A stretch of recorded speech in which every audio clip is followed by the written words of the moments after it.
Hollywood's most famous movie stars leave the film capital to help the government sell war bonds.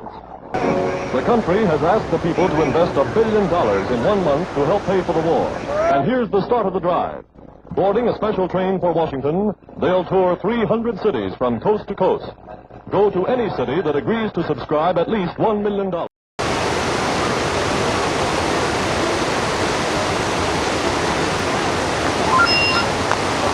On the 6th of June 1944, the long-awaited liberation of Europe by the Allies, codenamed Operation Overlord, began with landings on the Normandy coast. From 6:30 a.m., 5 assault divisions came ashore from some 4,000 landing craft over a 50-mile front. Unprecedented supporting fire was provided by some 600 escorting warships and more than 10,000... 20 minutes to 5 on Wednesday afternoon, April the 25th, 1945, American troops of General Bradley's 12th Army Group made contact with Soviet elements of Marshal Konev's 1st Ukrainian Army Group near the German town of Torgau on the Elbe. I started thinking about the memorials that's on both sides of it, the Washington and the Lincoln Memorial, and what it represents. One is about the beginning of our country. There was a war at that time, the Revolutionary War.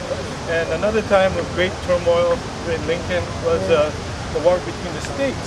And here we have the Great War, and right between where all the countries that the whole world got involved.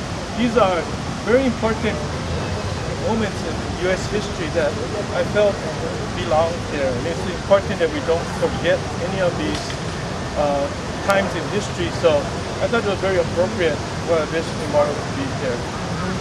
You know, every American or many citizens around the globe were involved in the war.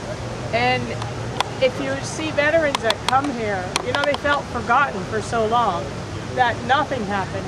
So whether the memorial is right or wrong, according to someone's artistic or aesthetic taste, it's deeply meaningful to them that they've been remembered. Well, a new take on out-of-school learning, which we always talk about how important it is for children and for people in general to go out and experience something and learn out of the classroom. And I think this was a perfect way to take it into the 21st century. Like, this was definitely a different way of seeing it. Yeah. And we got different information that, you know, like we walked past all those panels really before and didn't really study it before. So. You know, this also really propels us forward into getting rid of the barrier of having cell phones and other devices in school. Kathy and I were going around, and she's noticed that the children were totally fascinated. Oh, when the kids walked by it. The phones, I mean, and you mentioned this to me about the light and how you couldn't see the video, but I think the audio worked really well because we were in a situation where you needed to look at what you were looking at and listening to it.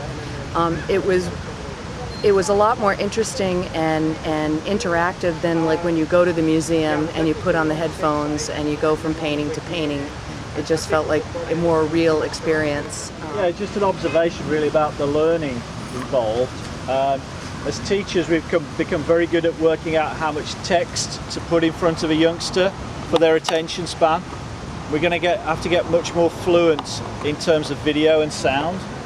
I was finding that with some of the videos, my attention, you know, I'd got the information that I needed. I just wonder with practice what we'll work out what the optimum length of video might be. And I was looking for a new kind of technology because I work with out-of-school youth that have dropped out of high school, and I'm trying to pull them back into learning. And I think that this kind of thing would do that.